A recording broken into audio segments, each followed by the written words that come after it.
Shalom Aleichem. Bonjour à tous et bienvenue dans cette 7e vidéo de notre série sur les travaux interdits le Shabbat. Alors, on va étudier aujourd'hui le 8e des travaux interdits, le travail de moudre.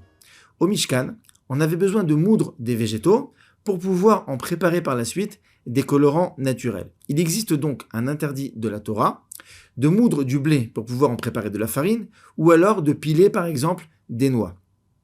Le fait de découper des légumes en tout petits morceaux, vous vous souvenez, c'était la devinette de la semaine dernière, ça rentre aussi dans cette catégorie et on va en parler aujourd'hui.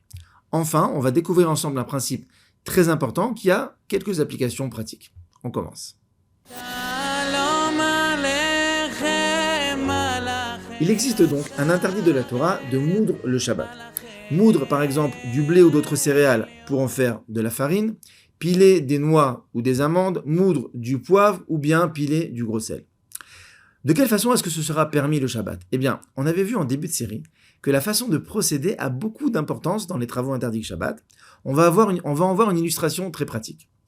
La façon normale de procéder pour pouvoir moudre, c'est d'utiliser un pilon et un mortier. Si on met des noix dans un mortier et que l'on pile avec un pilon, c'est comme ça que l'on moud en général. Eh bien, sachez que le Shabbat, si jamais on procède à deux changements dans la façon de procéder, à savoir utiliser le manche d'un couteau à la place du pilon et utiliser notre assiette en guise de mortier, eh bien, ce sera permis de moudre le Shabbat, par exemple, des noix ou des amandes.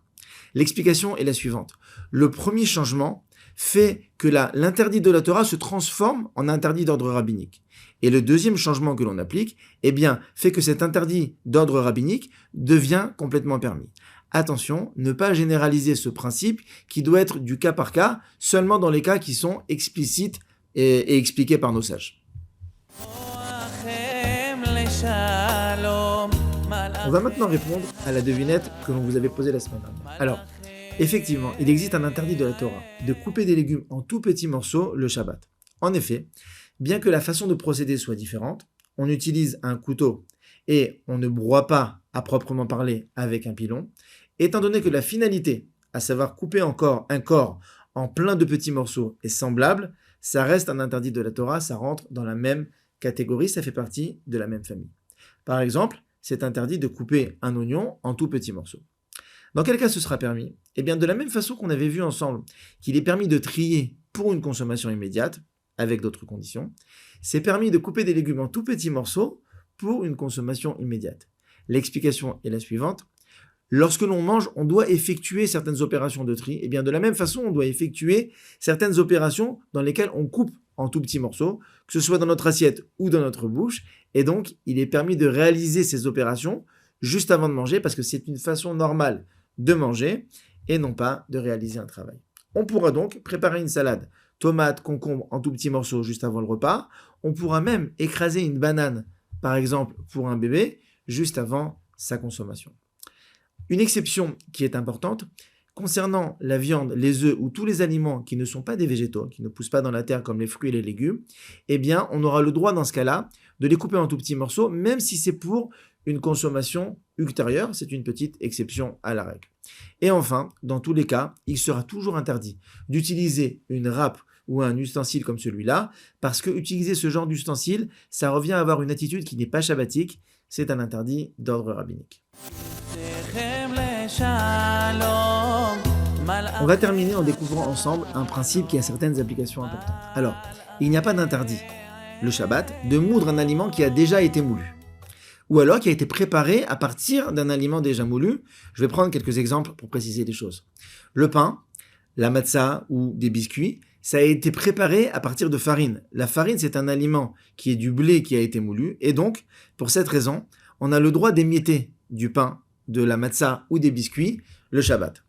Autre exemple, on a le droit de moudre du sucre en carreaux, ou alors du sel qui aurait formé des blocs à cause de l'humidité, pour la même raison. Enfin, c'est très important de savoir que dans tous ces cas, bien que ce soit permis, on n'aura pas le droit d'utiliser une râpe ou d'utiliser un mortier, car encore une fois, utiliser ce genre d'ustensile, ça revient à avoir une attitude qui n'est pas shabbatique, et c'est un interdit d'ordre rabbinique.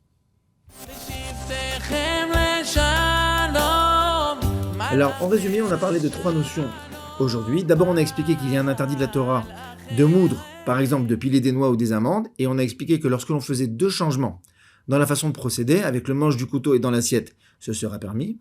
On a expliqué qu'il existe un interdit de la Torah de découper des légumes en très petits morceaux, mais ce sera permis lorsqu'on le fait juste avant de les consommer. Et enfin, on a vu qu'il n'est pas interdit de moudre un aliment qui a déjà été moulu ou fabriqué à partir de quelque chose de moulu, comme par exemple de la matzah ou du pain, c'est permis de les émietter le Shabbat.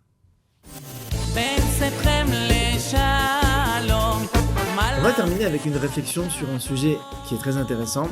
Il est marqué dans le Talmud que si jamais l'ensemble des bénis Israël respecte 2 Shabbats d'affilée, eh bien, on aura le mérite d'avoir tout de suite la Géoula, le Mashiach, le Messie va tout de suite arriver. Alors, déjà, c'est important de le savoir parce que ça montre un petit peu l'importance de respecter le Shabbat, mais c'est intéressant d'essayer de comprendre un tout petit peu plus profondément pourquoi.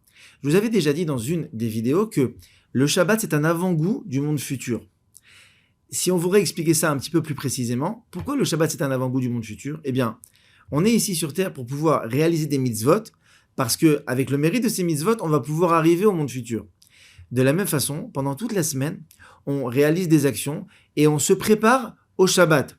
On prépare le Shabbat en mettant des aliments de côté, on prépare le Shabbat en les faisant cuire, en les préparant pendant le jeudi et le vendredi toute la journée. Bref, pendant toute la semaine, on a une espèce de préparation au Shabbat. Eh bien, cette préparation au Shabbat pendant la semaine ressemble à la préparation que l'on a pendant toute notre vie au monde futur et à la délivrance finale. C'est une des raisons pour lesquelles le fait de respecter 2 Shabbats peut nous donner le mérite d'avoir immédiatement la délivrance finale, puisque ça a la même aspiration, c'est exactement le même principe. On ne peut pas se quitter sans une devinette, vous le savez. La semaine prochaine, on va parler du travail de pétrir. Il y a un interdit de la Torah de mettre de la farine avec de l'eau et de la mélanger pour en faire une pâte. Je vous pose une petite devinette. Est-ce que vous pensez qu'il est permis ou interdit de réaliser de la mayonnaise le Shabbat ? Est-ce qu'on peut préparer de la mayonnaise le Shabbat ou est-ce qu'il faudra la préparer avant Shabbat ? Une petite semaine pour y réfléchir. Shabbat Shalom.